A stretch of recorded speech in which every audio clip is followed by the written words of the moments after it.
Биз элге бир нерсе алып келебизби, жөнүнө ха-ха-ха хи-хи деп отура беребиз. Бул жерге келип жоңокту айтсын, жептеп алдап, сооротуп кетсин дегенибиз жок.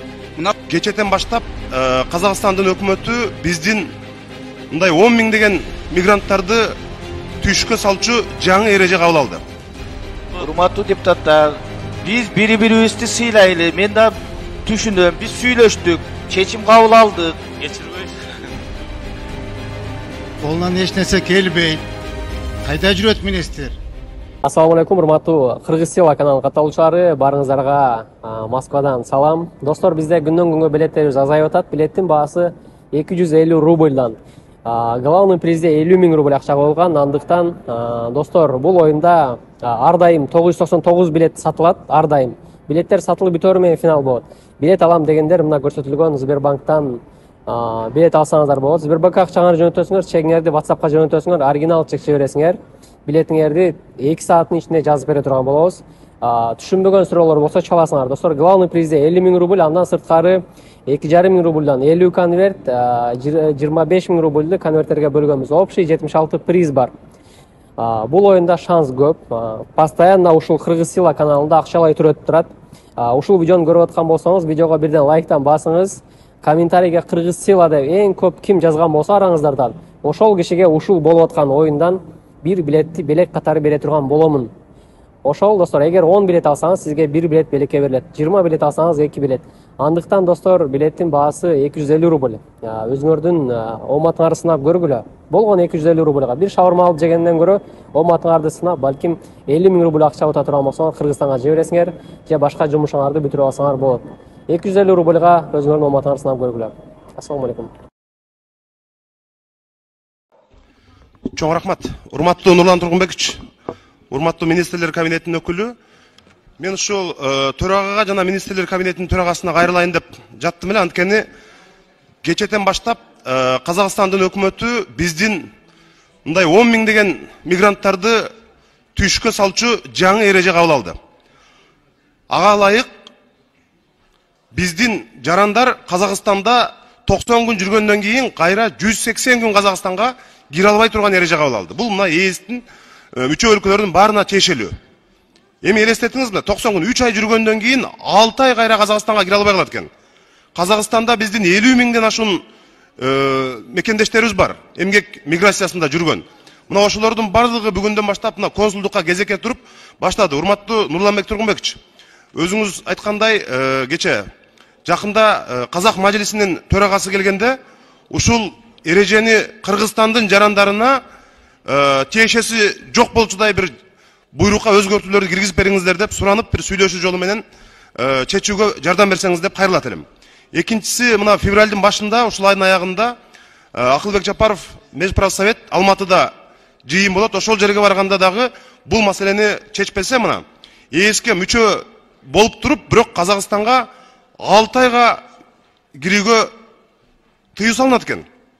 Биздин азыр бир болгону бир 7 миң эмгек мигрантыбыз жанагы вид на жительство деп коет, убактылуу жашаганга уруксат алган. 40 миңден ашуун мекендешибиз, анын 10 миң дегени кайра Кыргызстанга кайтып келиши толук мүмкүн. Ушунун алдын алып, ушул эрежеге өзгөртүү киргизип, Казакстан өкмөтү менен мажлис төрагасы менен сиз жолукканда сүйлөшүп, ушул маселени чечип бербесек, аябай чоң мындай кесепетке алып келчүдөй болуп турат. Рахмат. Ассаламу алейкум. Буга чейин милдеттүү түрдө камсыздандыруу бардыгына милдет эмес эле, туурабы? Саламатсызбы? Нуржигит Кадырбек, чоо атыбыз милдет. Ушул мыйзам кабыл алгандан кийин ар бир 7 миллион кыргыздын ар бири медициналык камсыздоодон милдет түрдө өткөн милдетине, туурабы? Атыбыз милдеттүү болгон менен фактически добровольный эле болуп калганда, каласа алат, каласа. Азыркы мыйзам менен баары алыш керек болот да. Милдеттендирет экенсиздер да? Милдеттендиребиз. Мисалы, Дордойдо жана араба сүйрөп жүргөндөр бар, үйдө турган энелер бар, илим билими жетпей, үй кожойкелери бар, бардыгы милдеттиш керек, туурабы? Ооба. Механизми кандай? Терминалдан төлөйбү же кыдыртып төлөйсүңөрбү? Механизми каттоо ошо жашаган жеринин үй бүлөлүк дарыгерлер тобуна арыз жазса болот. Андан сырткары аймактык, ар бир област аймактык башкармалыктарыбыз бар. Ошакка кайрылып, ошолор төлөш да керек, арыз да жазыш керек, атаңа бар, энеңе бар деген эле механизм турбайбы? Четинен айтып атам, азыр боюнча эме инфоком менен сүйлөшүп жүргүзүп атабыз. Электрондук дагы ошо через терминал киргизип атабыз да, сүйлөшүүлөр жүргүзүп, баягы мегапей эмелерге киргизип терминалдарга мындай максималдуу түрдө убара кылбаганга эме кылабыз да жолдорун. Акчаны алышка келгендегі жолун табастар дечи. Бул турган маселе.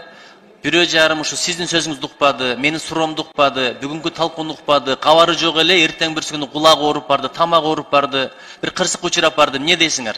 Полис тап келсең карайм, азыр эмне болсоң ошо бол деп кубалап чыгасыңар, эмне кыласыңар? Жок, экстренная помощь для всех граждан, баягы шашылыш жардам бардык жарандарга бекер жана ошол милдеттүү түрдө камсыз болот да.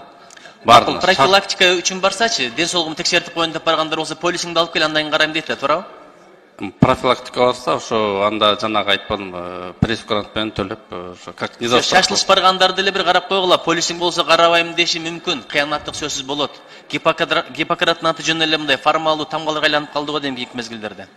Нуржигит Кадырбек түшүндүрүштөрүн жүргүзөбүз, ар бир ошо баарына жеткизгенге биз түшүндүрүштөрүн дарыгерлерге жүргүзүңүздөрчү. Мен дарыгерлерди сыйлайм, урматтайм, бирок адамдарга өтө орой, жаман мамиле кылган дарыгерлер аябай көп. Эми байкуш көзүн жалдыратып турат, канаты кайрылган кушка окшоп. Себеби ооруп барганда баягы үстүнөн түшүп орой мамиле кылгандар аябай көп. Ошолорго түшүндүрүштөр кылбайсыздарбы? Азыркы күндө ким чөнтөгүнө бирдеме салса, атасынын карагулу. Бир карапайым бирөө барса, көрүп эле жүрөбүз, билип эле жүрөбүз. Кезек күтүп турат, бирөө-бирөөнү жетилеп, кезекс каратып жүрөт. Ушундай элестер болуп атат да, туурабы? Ошолор өзгөрөбү? Ушундан кийин, элдин баары төлөп калгандан кийин. Өзгөрөт буйрса. Биз азыркы убакытта жарандарга дагы, ошо саламаттык сактоо уюмдарына, башка мамлекеттик уюмдарга дагы түшүндүрүштөрүн жүргүзүп, лекцияларды, эмелерди окуп, раздат баягы материалдарды таратып, иштерди алып баратабыз. Буга чейин канча адам төлөп атты эле, азыр ыктыярдуу төлөйсүң деген негизде? Буга чейин 14 миллион түштү, 7 миң канча, Мирлан канчадыр? Жок, канча адам Кыргызстанда? 7 миллиондун канчасы төлөп аткан? 70%, 4,5 миллиону камсыздандырылган да, бул баягы иштегендерге. Эми 30% калган 3 миллион төлөгөндө да бул миллиардтаган акча болот. Ошолор больницаларды ремонттогонго кетеби? Ооба, биз жаңы техникаларды алып келгенге, инфраструктурасына дагы, жаңы жабдууларга дагы нормативне да баарына карайбыз да. Ана мындан сырткары биз жанагы медициналык кызматтарды кеңейтебиз да. Жанагы башка кызматтарыбыз камтылган эмес да биздин системада. Ошолорду да кеңейтип, акча көбөйгөн сайын инфраструктураны дагы, кызматтарды дагы жакшыртабыз да. Макул. Азыр мен деле кээде ойлоп коем да, мен деле врач болуп иштесем керек. Келсе кичине ак халатты кийип, кулаңа бирдемени тагып текшерим иш болуп туруп, андан кийин бир фирмалардын дарыларын жазып бере дегенсиң, же болбосо Банецкийге жөнөтөсүң, же Юрфага жөнөтөсүң. Ошондой мамиле болбойбу, тияка төлөнүп атса.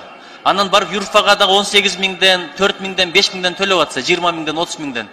Ошондой болбойбу? Өзгөрөбү ушул жагдай?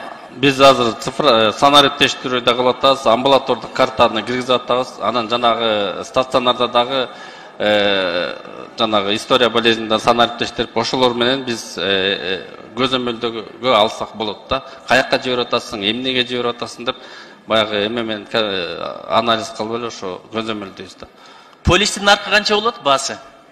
Бүгүнкү күндө 1504 сом биздин жарандарга, 18105 сом чет элдик жарандарга. Бирок мыйзамда көрсөтүп коюпсуздар, бул өзүнчө бир атайын бекитилген методика менен саналат деп. Азыр түшүнүп атасыңар, анан көтөрүп ийбейсиңерби?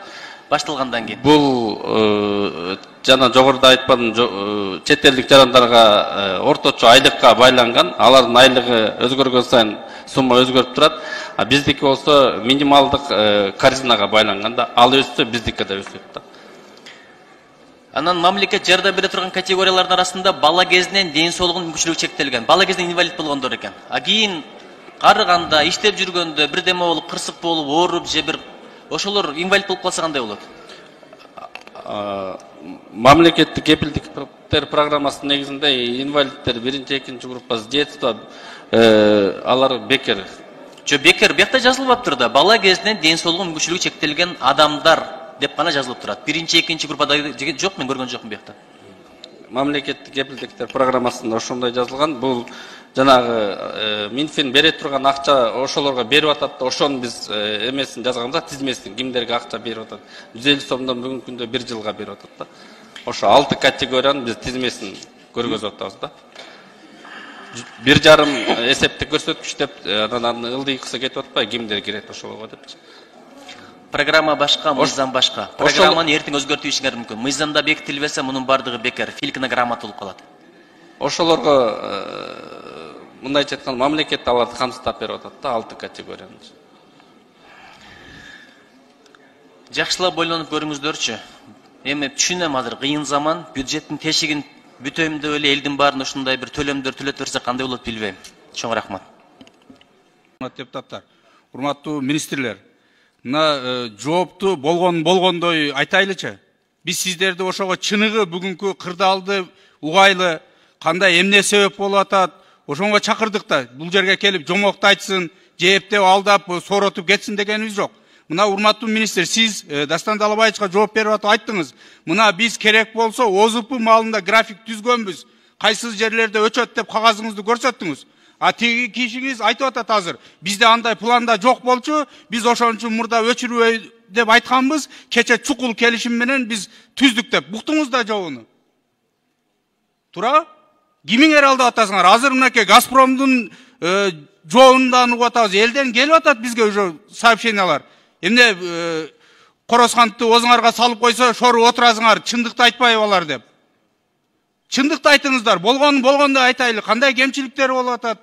Кантсек чыгабыз бул жерден, ушул кырдаалдан. Эмне себептер болду деп. Мына азыр сиз башка жоопту айтып атасыз, сиздиге баш ийген адам сиздин сөзүңүздү жалганга чыгарып, азыр башка жоопту мына бизге баарыбызга айтып жатат.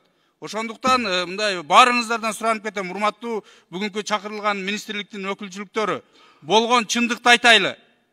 Сиздер бул жерде жашырган менен бир күн бир жеринен чындык тешип чыгат. Рахмат.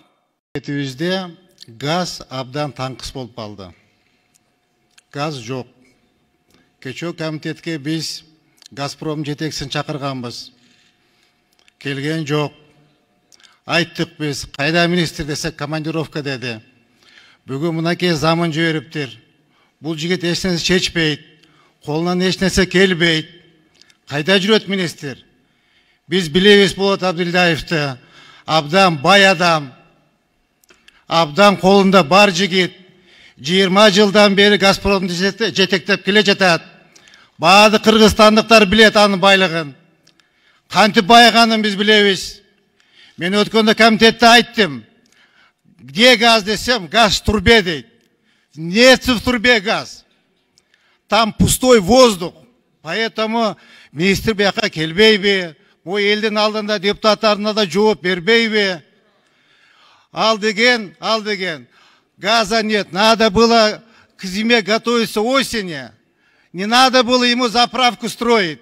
Не надо было Партнернефть строить, не надо было Бишкек Петролиум заправку строить. Ему нужно было газохранилище строить. Вот тогда бесперебойно газ болмок бізде Кыргызстаныбызда. А бул жигит отурат, азыр сурасак айтат, где он десек, он в Дубае дейт, он отдыхает. Он в Дубае, он сейчас, я не стану его спрашивать, я знаю его ответ, он скажет, он сейчас в Дубае, в командировке, либо в Лондоне отдыхает, а народ здесь страдает. А бияқта урматтуу министр Талабек Омирбекевич болсо, байкуш анын жабып атат, хотя он впрямую Газпром эч кандай отношениясы жок. Андан кейін мынакей Алмазбек Жаныбекович кайда жүрөт Кутманова? Келбейби мына? Смок деп атат, депутаттар ыйлап атат, элдин өкүлдөрү турат. Келип байка жооп бербейби? Алда биз информация уктуга кечөө Дубайдан келиптир. Чакырбайсызбы, келбейби? Урматтуу төрага, урматтуу Нурлан Тургунбекович, давайте Газпром жетекчиси келсин, муякта жооп берсин элдин алдына. А чё, он депутатов не признает, что ли? А бизди макул сыйлабасын, элди сыйлап койсун да. келіп жооп берсін, аз айтады, газ жоқ, давление жоқ. Да, правильно, у узбеков тоже газа нет. Бербейте алар газды. Вот заранее надо было готовиться. Газохранилищелерді құрып, газменен толтырып, азыр газды береш керек болчу. Мына газ жоғына, мынакей Талабек Өмкеевич, мынакей қиналып отады. Нагрузка будет энергетиктерге түшті. Ошоны чакырыңыз, келсин, жооп берсин элдин алдында. Рахмат чоң. Рахмат. Процедурныйга чыкпай. Урматтуу депутаттар.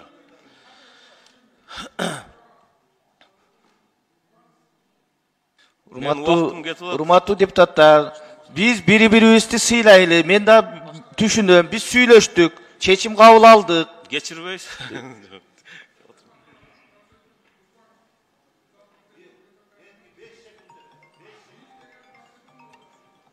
Эми жазылган боюнча кетейин дем, сүйлөшпөдүк бем.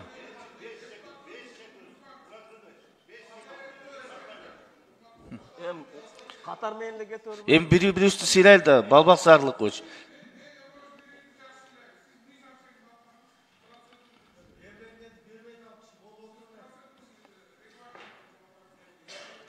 Söz verilmeydi. Бекер убакыт алып атасыздар да, Тазабек Икрамовичтин убактысын токтотуп туруңуздар, башынан бересиздер. Экинчи микрофон, 6-чы микрофон. Урматтуу ага. Өзүңүздөр да сыйлаңыздар. Биз мына бир эки жерде эффективдүү иштебей атабыз. Мен ошону айтайын деп атам, процедура боюнча.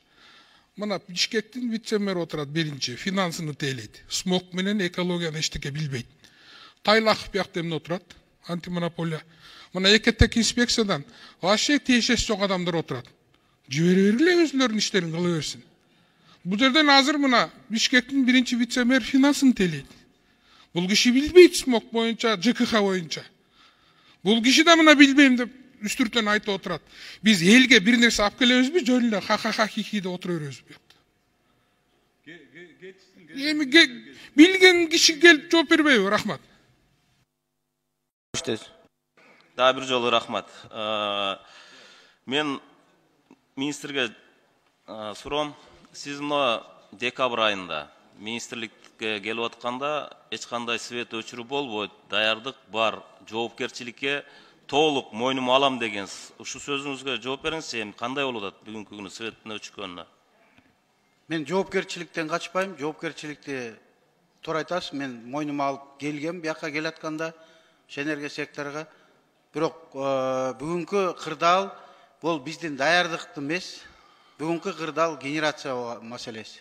Мен генерация бир кести 3 айда куруп бүтө албайм, эч качан малый кесте кура албайм, мындайча айтканда. Бирок бүгүнкү күндөгү болгон биздин оборудование, мен ошол жоопкерчилик алып келген оборудование 100% эмес, 110%ке чейин иштеп атат. Толук даярбыз деп айткансыз да. Толук даярбыз. Мисалы үчүн ар бир жерде мына азыр мисал кылып кетсек болот, авариялык өчүрүүлөрдөн тышкары биз толук даярбыз деген. Бирок мынчалык потребление, мисал алсак жанагы майлуу суудагы суу жоктугун, мисал алсак жанагы газдын давлениясы түшүп каларын, аны мындайча айтканда биз эсепке эч качан алган эмеспиз. Алган күнү дагы биздин генерация, мен жана айтып кеттим, 3360 мегаваттын тегерегинде андан ашык электр энергияны кошуна мамлекеттен алып келген күнү дагы бизге жетпейт. 20 миллион 500 киловатт саатка көбүрөөк колдонуп атабыз.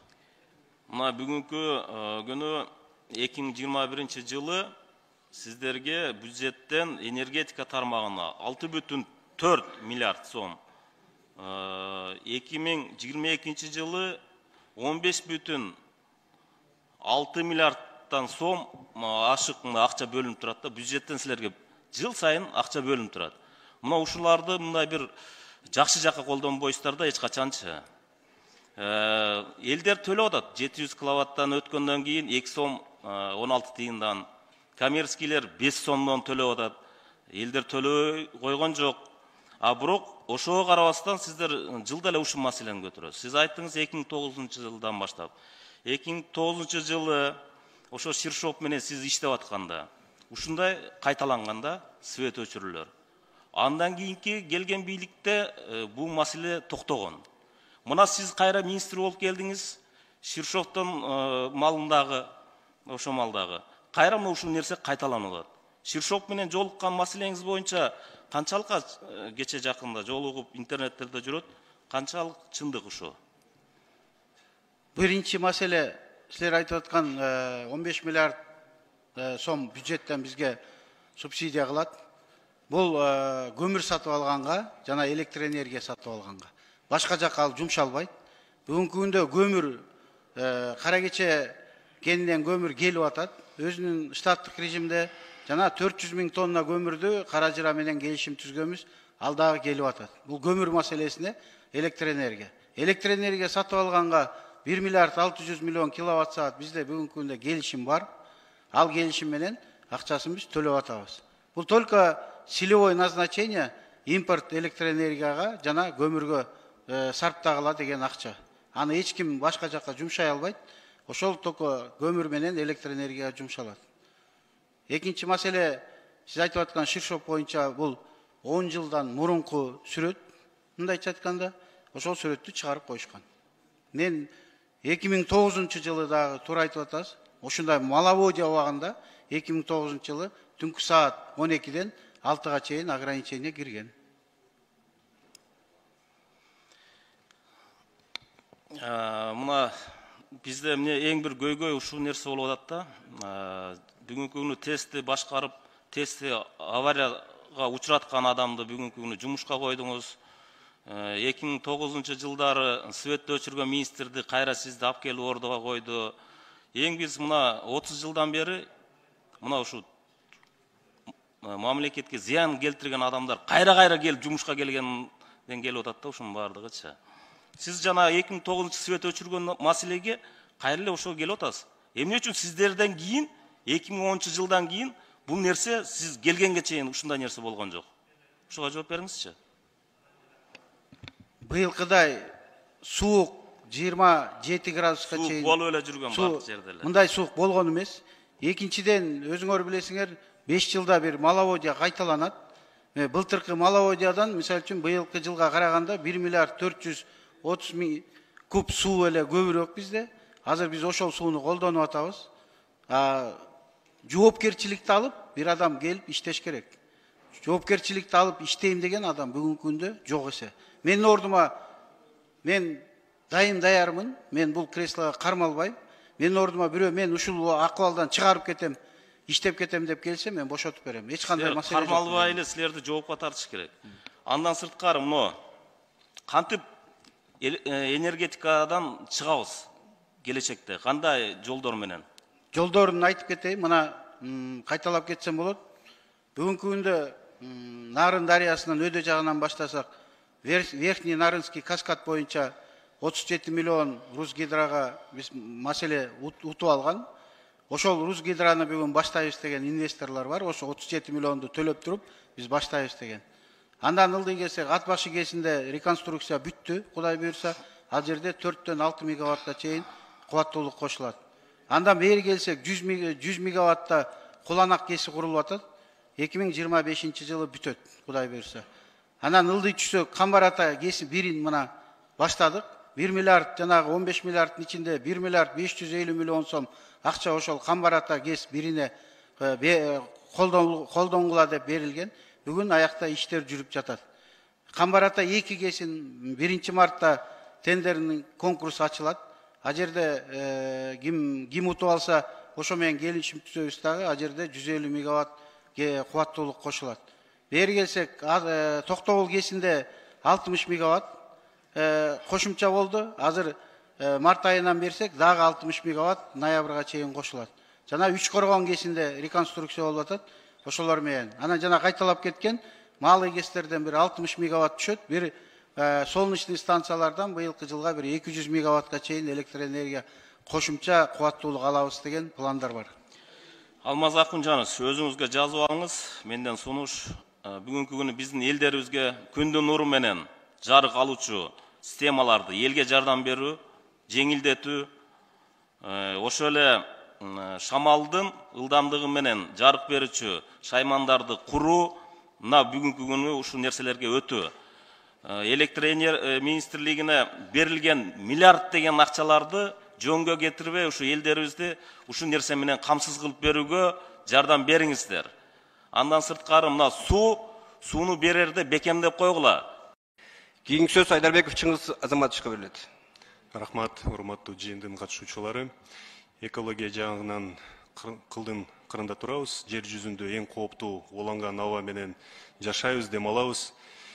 Келечекте ушул кырдаал жарандарыбыздын ден соолугуна ар кандай дарттардын, оорулардын пайда болорун өбөлгө түзөт. Бул биздин элибиздин ден соолугунун коопсуздугу маселеси.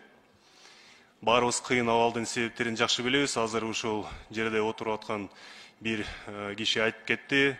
Себептердин бири бул ТЭЦ, анан кийин тегерегенде колдонуп жаткан сапаттуу эмес көмүр жана башка чийки заттар. Үчүнчүсү бул автоунаалардан. Андан тышкары Кант шаарында иштеп аткан цементтик завод фильтрсиз иштейт. Ошол жактан шамал менен бизге чейин уланган аба жетет. Жетекчилиги эч кимди тоготпой, экологияга зыян келтирип, жарандар ден соолугуна кооптонууда. Текшерүү комиссияны жүргүзүшүбүз керек. Ушул маселе менен алектенген кайсы министрлик? Сөзүмдү токтоп коюңуз.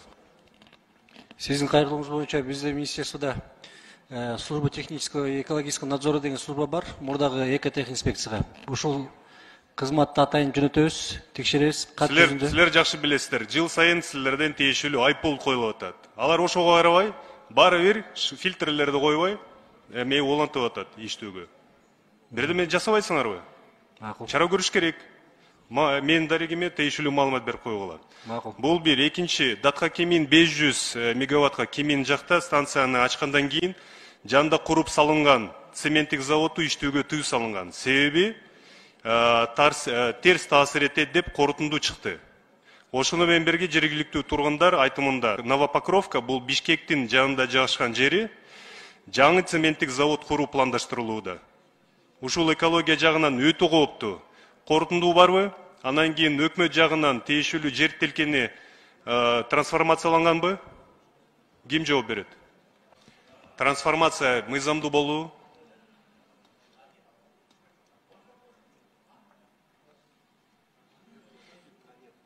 Жергиликтүү тургундар каршы чыгып атат. Анан кийин датануулар менен кайрылып атат.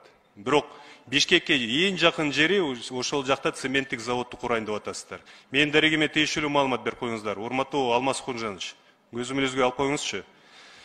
Үчүнчүсү, урматтуу Алмаз Кунжанович, Орок айылын өкмөтүнүн жал айылында кирпич завод баягыдай эле фильтрлерди койбой иштеп атат. Былтыр мен кайрылдым. Урматтуу өкмөт башчысы Акылбек Сүмбекович жооп беребиз деп, комиссияны жөнөтөбүз деп убадан берди. Бирок ошондон бери эч кандай чараны көрбөй, эмне жасашты? Маалымат берип коесуздарбы? Азыр. Боюнча да анда маалыматты тактап туруп сизге кат жүзүндө беребиз. Макул. Урматтуу Талабек Умекеевич, былтыр мен өкмөт башчыга кайрылдым. Көмүр кайсы жерден Казакстандан ташыйбыз? Кайсы компания, кандай басы менен биз сатып алып атабыз? Силер маалымат эретинде эч нерсени жасабайм менин дарегиме. Мен кайрадан силерге кайрылдым. Так маалымат бербейсиздерби даана? Биз ким экспорт, импорт кылып атат? Кайсы компания, кайсы убагынан баштап, анан кийин кандай тарифтер менен? Бүгүнкү күндө Казакстандын Каражыра компаниясы менен 400 000 тонна көмүргө келишим түзүлгөн. $54,5 тоннасына.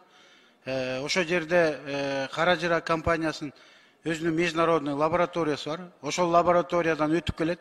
Андан кийин биздин тестке кирип аткандагы дагы ар бир вагондон алабыз. Бүгүнкү күндө ошол Каражыра компаниясы напрямой разрез менен договор түзгөнбүз. Анткени бизге кабинет министрликтен токтом чыккан. Биз тендер өткөргөн эмеспиз. Напрямую поставщика деп ошол разрез менен договор түзгөнбүз. Азыркы күндө ошол Каражыра компаниясынан көмүр келип атат. Тилекке каршы энергетика министри так аягына чейин маалымат берген жок. Биз эмнеге анда Насаяны Кытай тарабынан алып, Дбеянын компаниясы ушул модернизацияны жасап, ошондон кийин биз баары бир башка мамлекеттерден көмүрдү ташыйбыз. Ошого жазуу түрүндө маалымат берип коюңуздар. Рахмат. Верное отключение качан бүтөт?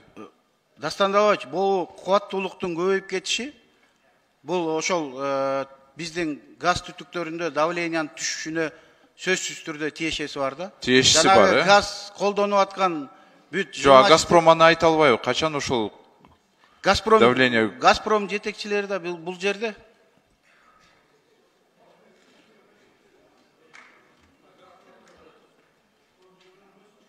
Газпром жооп берсинчи анда.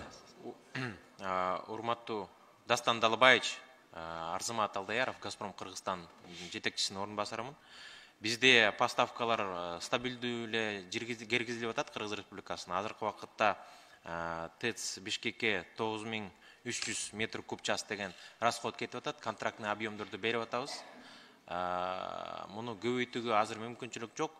Анткени бул жерде газдан тышкары дагы мазут, уголь деген, мазут менен көмүр деген топливо болуш керек. Но объемы же не снижали же, правильно же? На ТЭЦ Бишкека мы поставляем контрактные объемы. Вот, а министр энергетики говорит, что давление было понижено. Во время вот этих холодов давление было снижено. Вот кто сейчас прав, кто виноват? Вот непонятно стало. Газпром говорит, что давление не было понижено. Дастан Далбаевич, население тоже это чувствует, о том, что вот у всех, вот, кто сейчас на сегодняшний день газом пользуется, у населения тоже давление падает. Это одно. Ну хорошо, а сколько еще терпеть? Вот давление понижено. У людей же тоже давление же понижается. Вы понижаете. Ну пока температура воздуха, если будет холода держаться, она будет продолжаться. Потому что у нас нет возможности дополнительной генерации. Хорошо, а если вот сейчас вы верное отключение делаете, график не даете, к сожалению. График Дастан Далбаевич уже предоставили. Почему мы... Каяктан алса болот ошол, графикти каяктан алса болот? На всех сайтах администрация, местная администрация, айыл кеңештерин баарына бердик. У нас, и это второй график, у нас до наступления ОЗП, у нас еще один график составляется. Вот с печатью, со всеми администрациями. Масалык маалымат каражаттарга бербейсиңер аны. Элде уруш керек да. Дастан Далбаевич, вот перед ОЗП, несмотря на эти холода, морозы, будет дефицит, мы в любом случае вот составляем. Вот видите, это начальник рейса и районной администрации, вот она есть полный график. В случае перегрузов мы по этому графику должны ограничивать. Еще дополнительно мы сейчас составили дополнительный график. Мы по сегодняшний день не могли, мы отключение на час вводили те районы, где идет перегруз. Но мы заранее не можем же знать, где завтра будет, на какой подстанции перегруз. Сегодня уже мы определили, и вот ежедневный график уже со вчерашнего дня все имеют районные администрации и районные электрические сети. Аны чиновниктер билет, сиз мындай кылбайсызбы? Масалык маалымат каражаттарга бербейсиңерби? Бердик, Дастан Далбаевич. Азыр карасаңыз болот. Сайттарда бар илинип турат. Издеп көрөлү. Бердик. Издеп көрөлү. Эми давление боюнча ушуну качан көтөрөбүз? А то биз көтөрөсөк, элдин давлениеси көтөрүлөт да. Эми бул өзүңөр билесиңер, газдын келиши Өзбек мамлекетинен келип, түштүккө келет, анан Казактан түндүккө келет. Ошол жолдо келаткан трубадан, тиги Казакта, Өзбекта, мындайча айтканда отбор кылып, бизге жеткен газдын маселе эмеси, давлениясы түшүп калып атат. Танто Мукеевич, эртең мындай болуп калсачы, азыр мына. Урматтуу коллегалар, өзгөчө кырдаалдар министри мындан бир нече күндөр мурун аномалдык суук түшү болот деген мына ошонун азабын баардыгыбыз тартып атабыз. Өзгөчө ушул сууктун азабын тартып аткан бул Майлы Суу шаарынын тургундары болуп атат бүгүнгө чейин. Бирок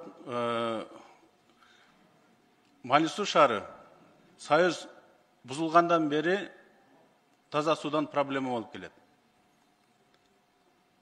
Мен ошол 5-чакырылыштан бери бул маселени көтөрүп, Майлы Сууда кранды ачсаң, кофе кат деп айтып келчү элем. Билесиңер, бул мындай проблема башка шаарларда жок. Ал эми Майлы Суу шаарда ушул эски система бойдон калып, мына 2020-жылы жаңыланыш система башталган. Билесиздер, ушул жерде парламентте бул маселени көтөрүп, жергиликтүү мэрия, жергиликтүү депутаттар көтөрүп, парламент колдоп берип, ратификация кылып, 8 миллион долларға проект өткен. Бұны ЕБР бөлген өзінше шарттары мен ережелері менен. Ошонун акыркы фазасы мына 2023 жылы бүтүш керек. Тилекке каршы суу күтпейт экен. Кыйынчылык мына тартып, эски системалар эскилиги жетип, мына азабын шаардын тургундары тартып атат.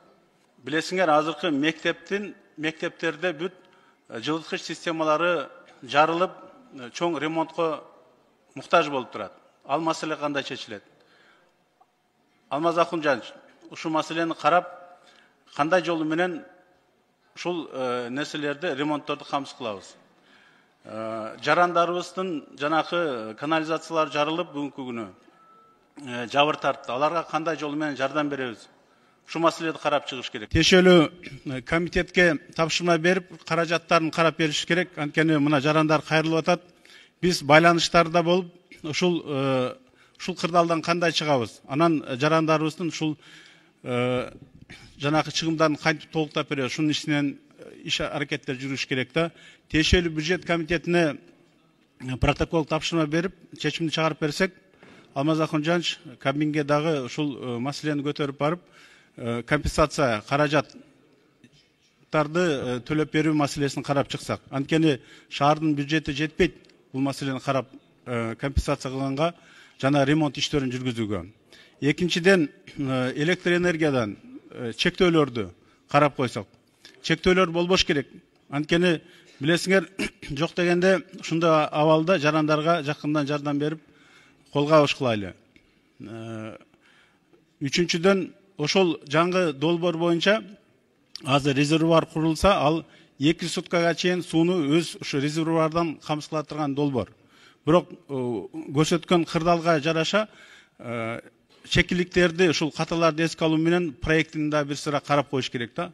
Анткени акыркы 4-чү фаза турбалар келген, техникалар келген болгону ошол суу водозаборду куруу кана этабы калганда. Тиешелүү протокол тапшырма берип коюуну суранам. Рахмат. Рахмат, аппарат эске алыңыздар. Тиешелүү протоколдук тапшырма берилсин.